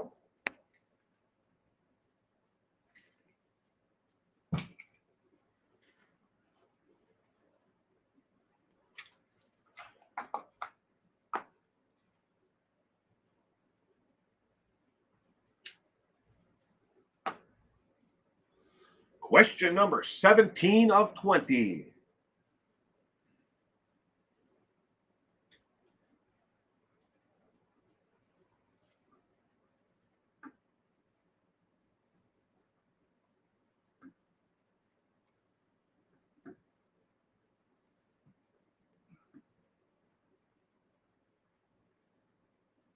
His favorite was Snooky.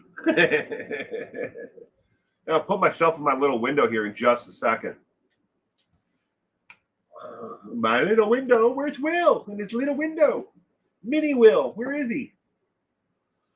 When asked by the Texas Ranger if he ever had a favorite victim, what was Samuel Little's answer? Question number 17 of 20.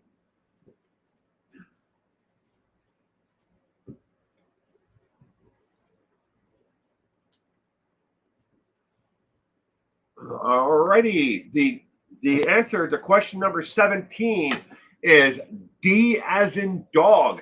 No, he did not have a favorite victim. He enjoyed killing every single one of them exactly the same. There was no favoritism for it all. He didn't care. He was detached from it all. There wasn't any one of them that's like, yeah, I really enjoyed my time with this one, over all the others. Nope. Didn't care. They're all nothing to him. If you watched the interview when he asked him that question, you can look at him and his eyes are just dead. There's nothing in an expression of like happiness, sadness, nothing. Just very monotone, answer to it all. Just says, no, they were all the same to me. Nothing. There's just nothing there. All right, question number 18. What one piece of evidence was used by law enforcement to verify the sure number of over 97 plus victims Samuel Little confessed to killing? Was it A, lie detector test, B, geographic photos, C, crime scene photos, or D, forensic bite marks? And yes, completely detached. I think there might be like a Netflix documentary you might be able to find on Netflix where there's more than one of his confessions put together in the actual documentary itself. Otherwise, I think you have to search like YouTube, and hopefully I don't know if they're all on YouTube or not, but it would be a very long, because from the very first the confession all the way through, we're talking months and months of this Texas Ranger traveling from Texas to California to the prison there, over and over again, and he would sit and just talk with him about anything and everything. And it wasn't every time he went there. It wasn't always, for Samuel Little to give another confession. Sometimes the two of them would just sit and talk about, politics or the world, the environment, the weather. They talked about everything. He wanted to make him as comfortable as possible, so he trusted him. He would tell him all about all the nasty deeds he did. A mountain lion fur found in a Yugo by the river. His ties to Barry Morphew.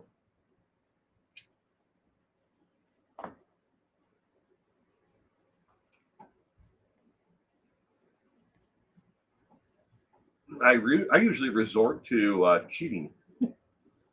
It's only cheating if you consider it cheating. I encourage everyone to use Google or phone a friend, reach over and slap your hubby who's on the couch, and ask them if they know the answer. I don't care how you come up with the answer, but use whatever tools you need. Question number 18. The correct answer is crime scene photos. C as in cat. One piece of evidence that was used by law enforcement to verify. That's the key part there. Verify that these crimes actually occurred. Because he would talk about dumping a victim off of a road. This is the road, and this is the location. And there were no homes in this area. It was just a dirt field. It was 1977 or whatever year it might have been, using as an example. But they would go back and look for photos, crime scene photos of where these people were actually found. And then maybe they determined, oh, that was just an overdose, but there might be a crime scene photo still. And he would talk all about the topography of the land and everything else. And they're like, that's exactly where this person was found. And this person must be one of his actual victims. And they would use that as the number one piece to start to build the profile of every single one of his murders that he confessed to. All right.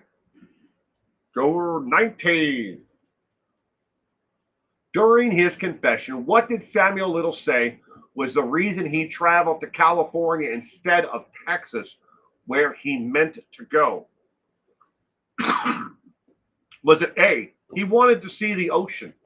B, he wanted to die in California? C, he wanted to see a movie star? Or D, he wanted to see Chad Daybell? During his confession, what did Samuel Little say was a reason he traveled to California instead of Texas, where he meant to go? During the confession itself, he said that he was meaning to go to Texas from Illinois at the time, but instead, as he was driving down the highway, he decided that he was going to take a right, jump onto an interstate, and head to California instead of going to Texas like he on that planned trip.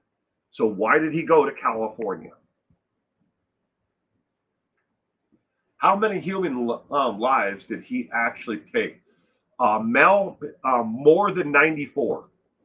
We can guarantee that it was more than 94.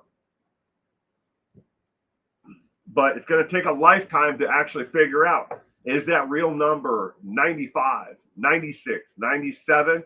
Is it 100? Is it 105? The Texas Ranger who sat down and went through each and every one of his confessions with Samuel Little, and Samuel Little handed him, or talked about or did drawings or sketches or paintings of every single one of these women. He believes the number is 105 actual murders that Samuel Little committed. That's what he believes, but he can't prove 105. We can only prove between 94 and 97.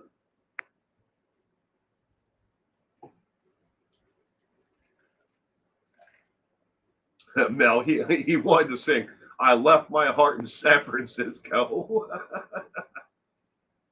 You taking off, Rackard? Good night, Rackard. You stay safe out there.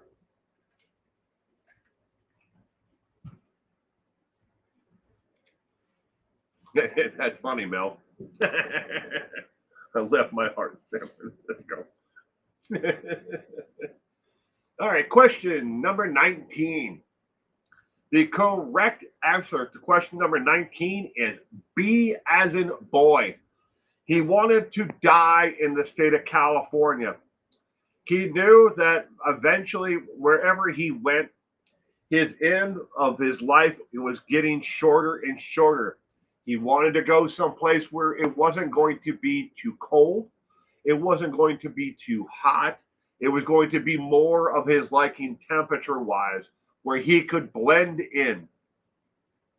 And he said that he eventually wanted to go to the state of California to be there because of that. But if he was going to die somewhere, he didn't want to die, homeless, driving around in his car of a heart attack somewhere. Because that's what he thought was going to kill him, was his heart. But that's not what got him in the end. Diabetes got him in the end. All right, question number 20. Is Samuel Little related to any other killers or serial killer that the Department of Justice and the FBI know of? Is it A, yes, 2 family members did kill? B, no, Samuel is the only one in the family they know of that killed? Or C, yes, several members have killed? Or D, no, we can't trace his family.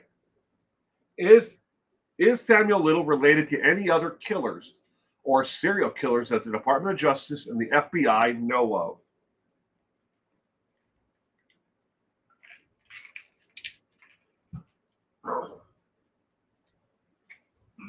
There's lots of those in California. People that move there to want to die. He wanted to leave his heart and the rest of his body in San Francisco.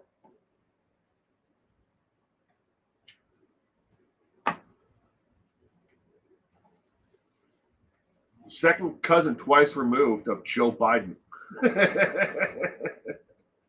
I heard he dropped out of the race today. Oh well. Interpedes, Little Richard.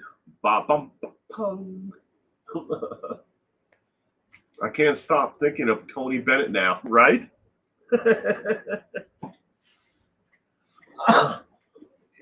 Is Samuel Little related to any other killers or serial killers that the Department of Justice and FBI know of?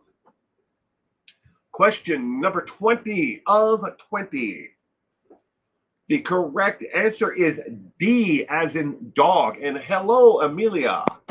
No, we can't trace his family.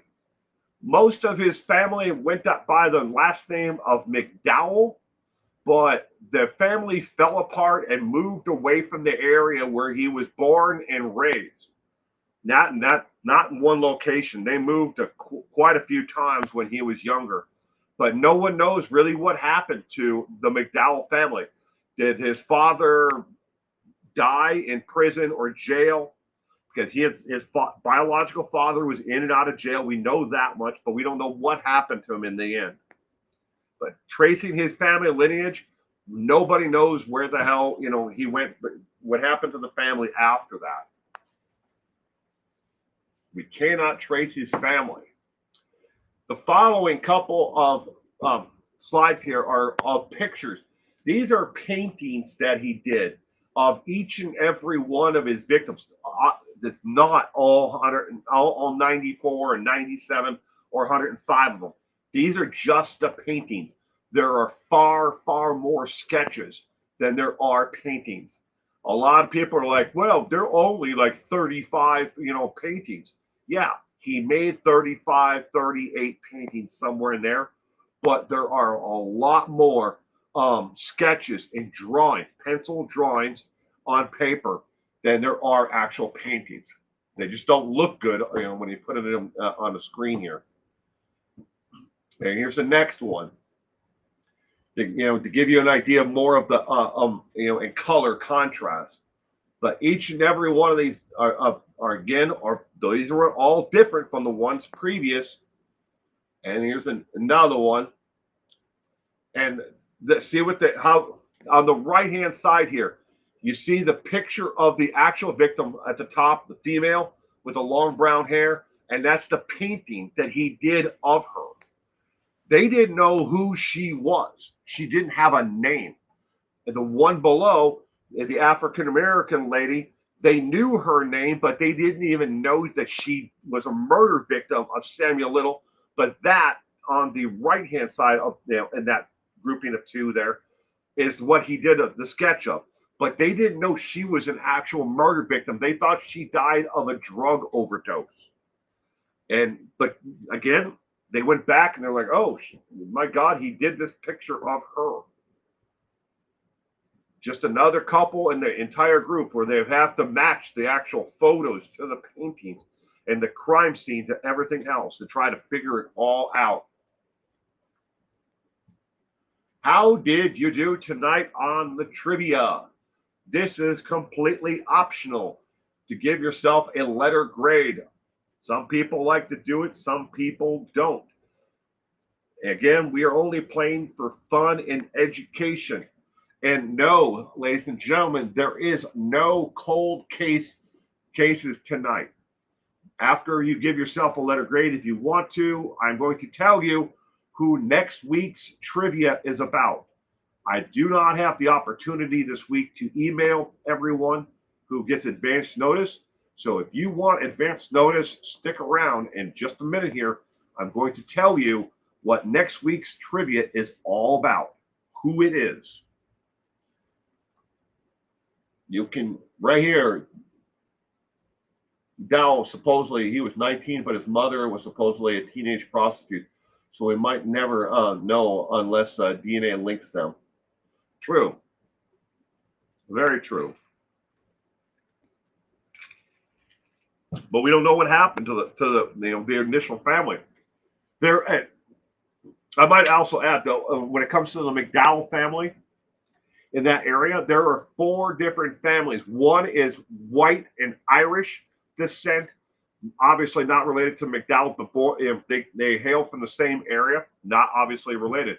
There's another African American family we cannot make any definite connections to Samuel.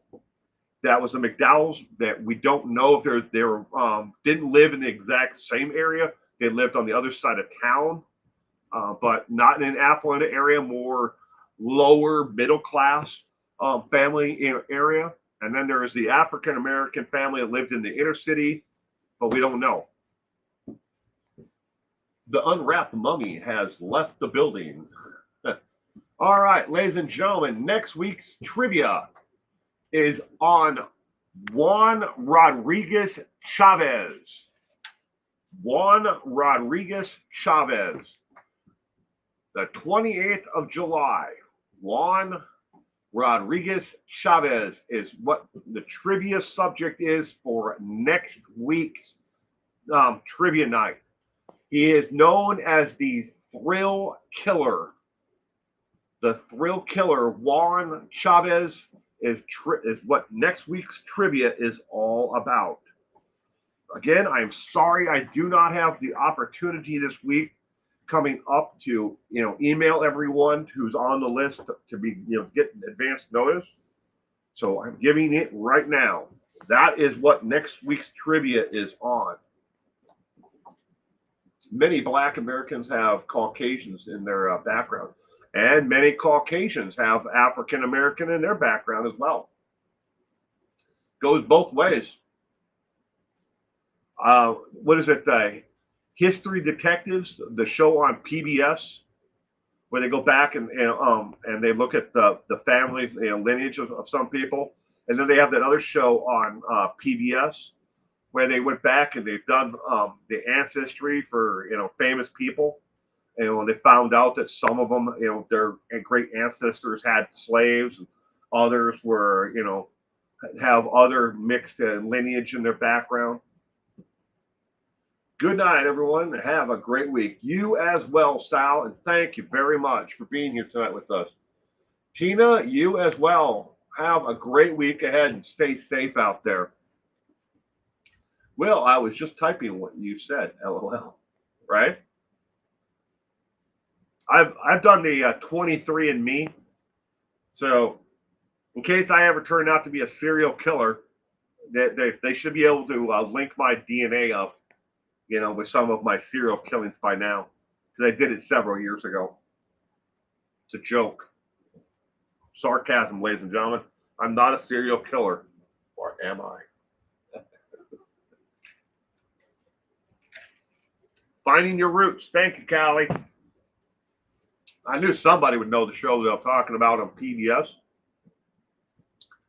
Will, did Taco have a good birthday? He had an awesome birthday, Gayla. We rented out a gymnastics gym for 2.5 hours, I think it was. And they had a lot of fun. So they had all the different things you would think of that would be in a gymnastics gym. But they also went to Seattle, and they went to there's a cartoon that's called The Battle for Dream Island, BFDI, and he went to a BFDI meetup in Seattle, and they got limited edition plushie toys, at the event, and oh my God, all these kids just screaming. I'm glad I didn't go to that part. That would have drove me nuts. Hundreds of kids, all under the age of 10 screaming, out the lyrics to these songs. But he did, Gala. He had an awesome birthday. His grandfather came into town, came all the way back from Mexico because they were out of the country on vacation. Came back from Mexico to they live in Oregon because he's a retired Multnomah County sheriff's officer. But they came back. They were only home for like a day and a half, 2 days, and then they had to travel here for the birthday party because we didn't think he was going to make it back in time, but he did. My daughter wants me to do a DNA thing. I'm like, meh. I know I've never done anything, but I don't want a possible sibling or feds showing up anyways.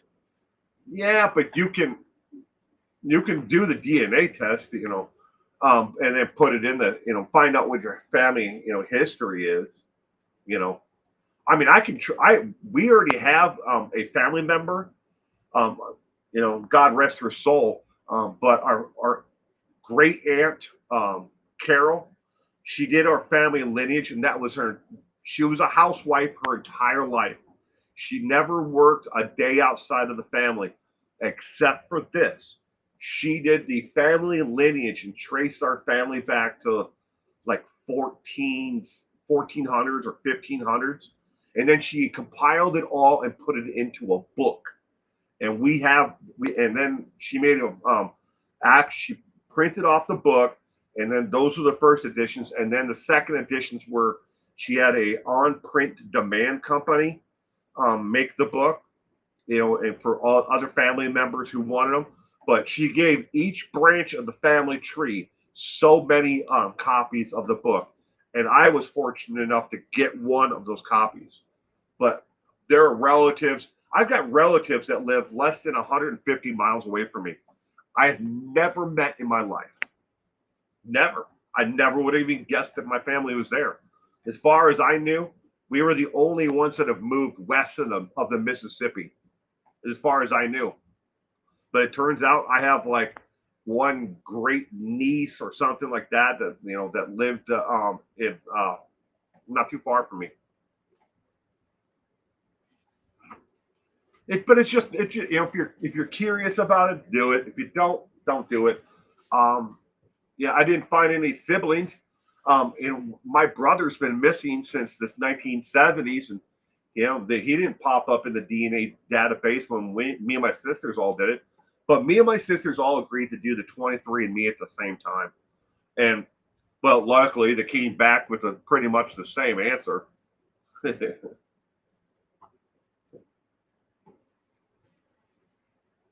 I love to check my ancestry. I was born in the Azores in Portugal. Ooh.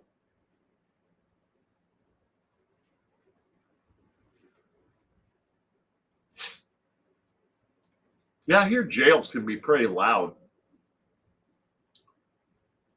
We used to volunteer at I think it was once every once in a while. We used to go into the jail and my county jail and do outreach, but that's been 20 years ago, 25 years ago that we used to do that. But where we went, it was kind of like the auxiliary extension of the actual jail. So the actual jail itself, we never went into that part. We were only able to go into the auxiliary part, and they had certain trustees who would go back and forth. I mean, there was a catwalk in between the two of them, so it's not like they actually got outside. But I hear jails are really loud though. But you never know what could pop up on your ancestry, Mel. Um, One way or another, I can guarantee everybody and anybody who's ever done a 23andMe or done one of the other ancestry kits, the Mormons will get your DNA and they will store it forever. Your DNA profile, your complete profile. Even if you do it through one of the others, they get the information and they store it forever. Because the Mormon Church wants records on all of it. I'm not bashing on people who are Mormon. I don't care what religion you may practice. If your religion has, special, extra special, space underwear, I don't care. I really don't. But they have the world's largest database on ancestry records and everything. They've blessed so many damn graves across the world. So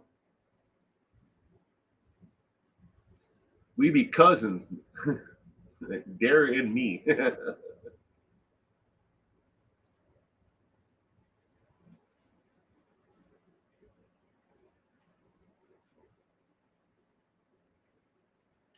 But you never know. You never know what you can find out there. You may not even realize that. You're like, oh man, I'm Caucasian.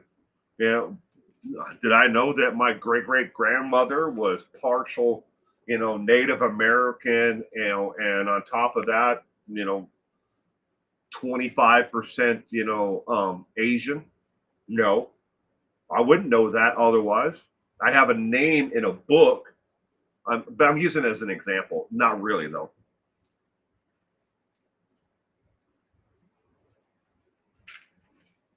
My mom said, don't do DNA. The government will get it. I said I was born on a military base, Mom. They hacked it in yours, and she was shocked.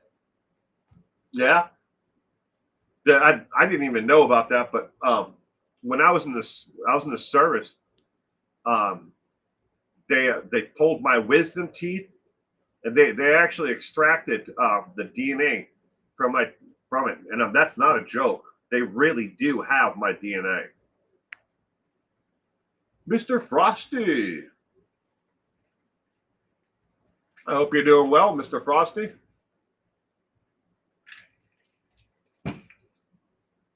But ladies and gentlemen, I'm about to wrap up tonight's trivia here.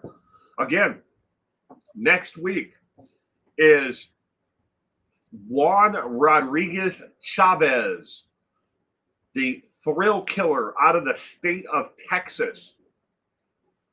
Juan Rodriguez Chavez is next week's trivia, the 28th.